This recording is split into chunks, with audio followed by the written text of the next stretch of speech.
Hello friends, and welcome back to the channel for the finale of Season 54. It is War number 9, and today we have a matchup against Omega level heroes.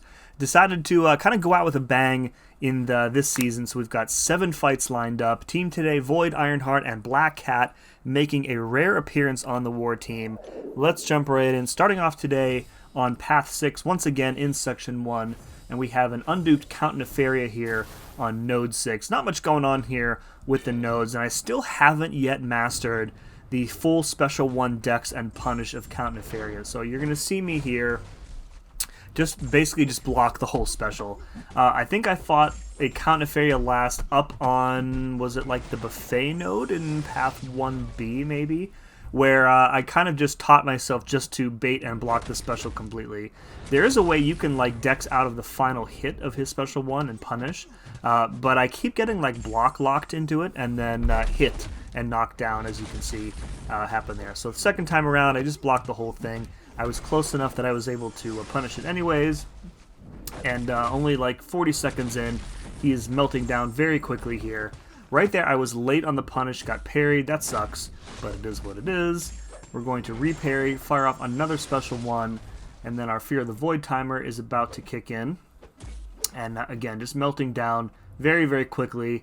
Health ticking down percentage by percentage here. Don't really know what I'm doing here. I probably could have just comboed into the Striker into another combo and finished him off there. I guess I played it a little too safe. Baited out that Special 1 and then finished him off that way. Alright, moving on, we have a Wong here on Node 15. Wong is a tactic defender for this and next season. Unfortunately for Wong, the attacker tactic involves a Wither and a slow debuff, so that really removes any and all threats that Wong has. You're going to, completely counter his power gain right off the bat, and when you gain a buff, he's going to have the slow on him, which means even if he has that blue spell active, he's not going to be able to trigger the Unstoppable. So this tactic kind of just hard counters Wong in general, which is why he's on just a nothing node on a path fight here. This fight is over very, very quickly, as you can see. I don't even think we had to heavy him to clear his Eldritch Energy, and just wait it out, and then he's dead.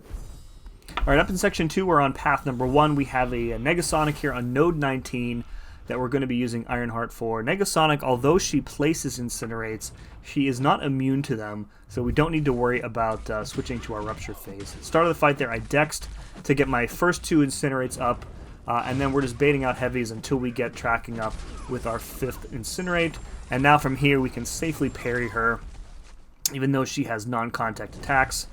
Baiting out the Special 1, just blocking the whole thing rather than risking some extra damage. Keeping tracking up with our double mediums, and making sure that we knock her down frequently enough that we can keep that evade on cooldown. Double medium into the Special 1 here. She gets the precog back, but we clear it with the special attack, and one more double medium and some degen, or I'm sorry, some Incinerates tick her down. Alright, moving on, we have a Mysterio on Node 28. Really weird to see him here rather than on his typical Node 49 placement. But I will definitely take it. So a lot easier here where you can safely parry him, of course. Still going to try and keep him knocked down, keep that slow debuff on him, and then we can safely heavy counter the Special 1 if we want, or we don't have to. As long as we have the slow on him one way or another, it doesn't really matter. So I think I'm just relying on just like normal special knockdowns to keep the slow up, and we're getting enough uptime of the slow to keep his debuffs, or I'm sorry, the Unstoppable under control.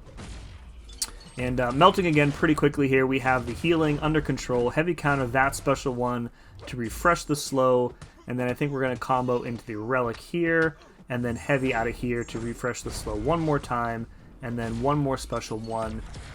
He goes fully unblockable, but the fight is pretty much over at this point, and one more Special 1 finishes the job. Very, very easy fight. Alright, moving on to our first mini-boss. We are up on mini-boss island number 2. We have a spot here on 41 with Power Focus 2 and Bubble Shield and Scared Stiff. Black Cat in general, one of my favorite counters to Spot, just because she has easy access to ability accuracy reduction and can prevent him from getting spots and thus going untouchable here. And I find the Special 2 decks a lot easier than the Special 1, so I don't really mind him on this node at all. Now that being said, I do get a little bit unlucky there and trigger the untouchable, countering his special 2, and then I get rooted. But he is more or less cooperative there. The Sig evade comes in quite handy there. We fire off the special 2, and now we pretty much have almost 100% ability accuracy reduction. Take a double medium combo there. I fail his parry, which is super helpful, and down he goes shortly thereafter. Really easy fight. Alright, up on Boss Island, we have another Node 49 Bullseye here to deal with. And again, this is a very easy, very safe fight for Ironheart, even though this is a rank 3 Bullseye. So at the start of the fight here, we're going to Dex to get the Incinerates up. That's going to put Stunning Reflection on cooldown, and then from here, we can safely parry him, basically for the rest of the fight, because we're going to be putting so many Incinerates on him that the node is almost going to be constantly on cooldown. And you can see just, a few double mediums and one special 1 in, he's already down 30% of his health. We have to wait out the Killer Instinct. We can stave off some of the brute force by sidestepping into the special 1, and by that time it's over, Killer Instinct is pretty much gone, and we can kind of, keep up tempo that way. So if you notice in this fight, I haven't really lost that much health due to brute force, unlike a couple of my previous attempts here at Bullseye. That time we did trigger a little bit of it, able to clear it, again by sidestepping into the special 1, and Killer Instinct has been cleared. Combo into the Striker, into a double medium, and he is pretty much dead. Really, really safe fight again with Ironheart. Alright, last but certainly not least, we are ending the season the same way we ended the last 2 seasons, and that is with an Enchantress boss. Fortunately, she is no longer a tactic defender, and thus is much more simple to play around. So we get a bit lucky with her first set of spells, no untouchable, which is great. We clear all of them almost right away, and we can kind of go from there. I didn't really feel like using an invuln for, my final war in a season that doesn't really matter. So I figured, I'd already died in the previous war. If I gave up a death in this one, it's totally fine.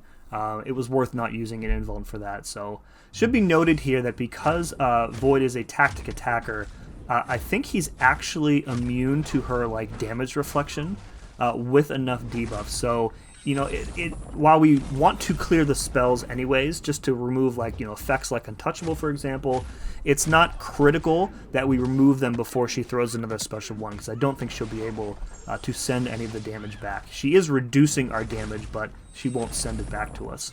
And then the only dangerous point in the fight, given that, is right here where she has Fear the Void on her and not enough debuffs to reflect that damage. So that is the point in the fight where you want to be extra careful, at least until you get, a few more debuffs up on her. And again, this is only an Ascended 6-star Enchantress, so we are benefiting greatly from Challenger rating, and she's going down pretty quickly. We haven't really had any problems in this fight. So I want to talk quickly about how I'm going to approach war videos for next season. I'm not totally convinced that I'm going to continue doing them.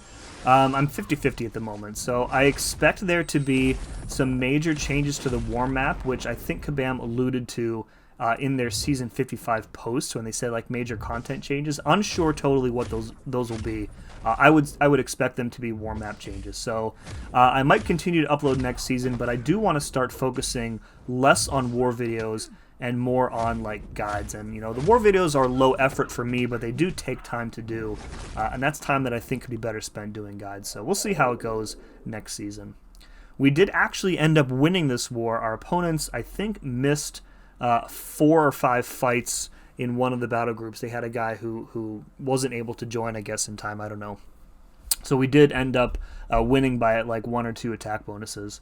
7 kills for me, 0 deaths. Good way to finish out a season, and our record stands at 2-7. I think given the scoring changes that were in effect for this season, we're still going to finish Platinum 1, which is pretty funny for a 2-7 season to finish in essentially the top 50 is pretty funny to me. So folks, hope you enjoyed this one. I'll probably put out a war rewards and review video again, despite not pushing this season. I was trying in every war, so we can still review my fights and whatnot. So look forward to that in the coming days. As always, thank you very much for watching. See you again next time.